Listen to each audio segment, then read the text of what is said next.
फिरोजाबाद की नीलम देवी बच सकती थी अगर उसको सही समय से किसी अच्छे अस्पताल में ले जाया जाता, लेकिन नीलम देवी का पति बागेश्वर धाम में सिर्फ पर्ची निकलवाने के इंतजार में था कि किसी तरह से पर्ची निकल जाए।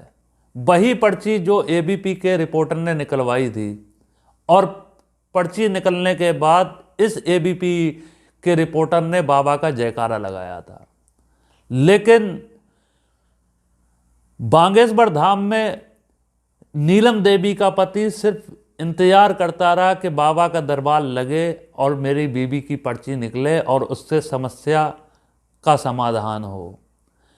उस बाबा के चक्कर में एक औरत की जान चली गई, और ये उस पाखंडी के चक्कर में पड़े हुए थे कि जो अपना जुखाम, अपना पेट दर्द, अपना बुखार नहीं ठीक कर सकता, वो किडनी के मरीज को कैसे ठीक कर सकता है। इसमें जिम्मेदार सिर्फ नीलम देवी का पति नहीं है, इसमें बराबर के हिस्सेदार हैं उसकी हत्या के बागेश्वर के धाम के बाबा धीरेन्द्र शास्त्री और तमाम मीडिया जिन्होंने वाहवाही की धीरेन्द्र शास्त्री की और अपने चैनलों पर बैठकर एक पाखंडी धुत का प्रमोशन किया, उसका इंटरव्यू दिखाया, उसको एक चमत्कारी बाबा दिखाया। शायद उसके ब्रेन में, उसके दिमाग में यही रॉन्ग नंबर डाल दिया गया था कि वहाँ जाने से तुम्हारी बीवी की तबीयत सही हो जाएगी। लेकिन दोस्तों, हद तो तब हो गई जब बागेश्वर धाम के उस पड़े अंगने में एक औरत की मौत हो जाती है। नीलम देवी से बार बार बागेश्वर धाम की परिक्रमा कराई जाती है, लेकिन वो किसी तरीके से परिक्रमा कर रही थी बागेश्वर धाम की, और उसके पति को लग रहा था कि वो ठीक हो रही है। लेकिन नीलम देवी के पति ने खुद बताया कि उसकी तबीयत सुबह तक कुछ ठीक थी, लेकिन कुछ टाइम के बाद जब मैं परिक्रमा लगाकर अंदर पहुंचा तो देखा कि मेरी बीवी की हालत जो है वो नाजुक होती जा रही है। लेकिन मैं सवाल सीधा सीधा बागेश्वर धाम के बाबा धीरेन्द्र शास्त्री से करना चाहता हूं। अबे ये धुत पाखंडी, अगर तू इतना जानकार है तो तू पहले ही बता देता कि भाई इसको इलाज की ज़रूरत है, इसको मेरे पाखंड की ज़रूरत नहीं है, इसको आप किसी अच्छे हॉस्पिटल में लेके जाइए। लेकिन वो धीरेन्द्र शास्त्री जो पाखंड फैलाता है उसने ऐसा नहीं किया। और उसके पति ने बताया कि कुछ देर के बाद वहाँ पर पुलिस आ जाती है और उसको और उसकी पत्नी को कहा जाता है कि इसको यहाँ से लेकर जाओ। यहाँ तक के बात साफ जाहिर हो जाती है कि उस इलाके की पुलिस तक को या वहाँ की पुलिस तक को पता चल गया था कि अब ये औरत जो है वो मरने वाली है, इसको कोई नहीं बचा सकता। हालांकि आश्रम के लोगों को भी पता चल चुका था कि अब इसकी हालत ज़्यादा खराब होती जा रही है और ये नहीं बच सकती, लेकिन उसका पति सिर्फ बागेश्वर धाम की पर्ची निकलवाने के इंतजार में था।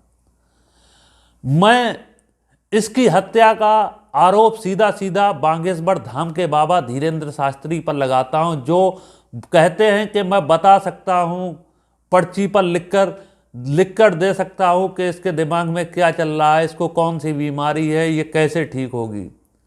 अरे ये बागेश्वर धाम के बगड़ बिल्ले, जब तू इतना जानकार है तो उसको पहले ही बता देता कि मेरे बस की बात नहीं है, इसको किडनी का मर्ज है, इसको लेकर जाओ। लेकिन उसका पति उससे लगातार वहाँ पर परिक्रमा करवा रहा था और वो ये समझ रहा था कि मेरी बीवी ठीक होने वाली है। लेकिन उसके पति ने एक बात और बताई।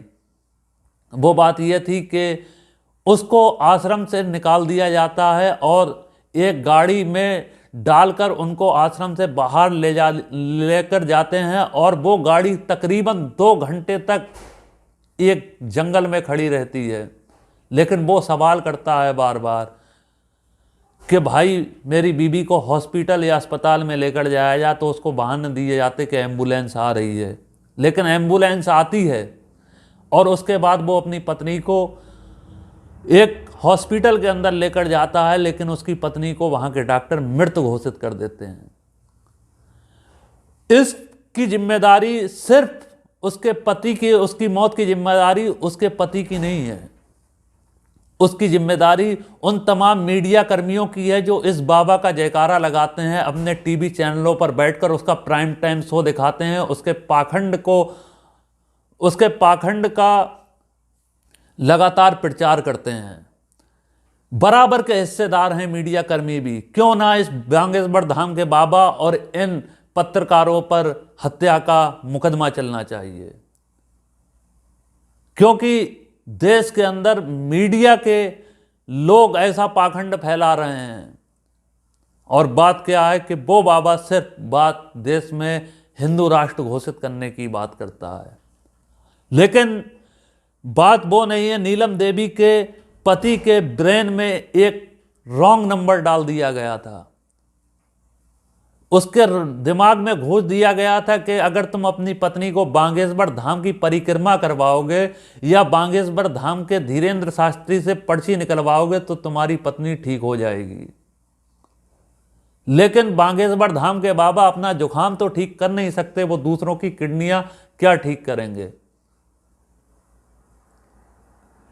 लेकिन इसकी हत्या के जिम्मेदार सिर्फ उसका नीलम देवी का पति नहीं है, ये तमाम मीडिया कर्मी जो उसकी एबीपी के रिपोर्टर हों, चाहे वो आज तक के रिपोर्टर हों, ये एबीपी का रिपोर्टर पर्ची निकलवाता है और बाबा का जयकारा लगाता है, जिससे देश के अंदर पाखंड फैलाया जा रहा है। और इसमें भारतीय जनता पार्टी और कांग्रेस के नेता भी बराबर के हिस्सेदार हैं, जो ऐसे पाखंडी के चरणों में जाकर, उसके पैरों में जाकर अपना माथा रगड़ते हैं। किसी बीमार आदमी को पाखंडी की जरूरत नहीं होती, उसको सिर्फ हॉस्पिटल की जरूरत होती है, अच्छे डॉक्टरों की जरूरत होती है, अच्छे इलाज की जरूरत होती है, ना कि बांगेश्वर जैसे धाम के पाखंड की जरूरत होती है। आज की वीडियो में बस इतना ही। रागिब मलिक को दीजिए इजाज़त। जय हिंद, जय भारत। अगर अभी तक आपने हमारे चैनल को सब्सक्राइब नहीं किया है तो हमारे चैनल को सब्सक्राइब करें, बेल आइकन को प्रेस करें। जय हिंद, जय भारत।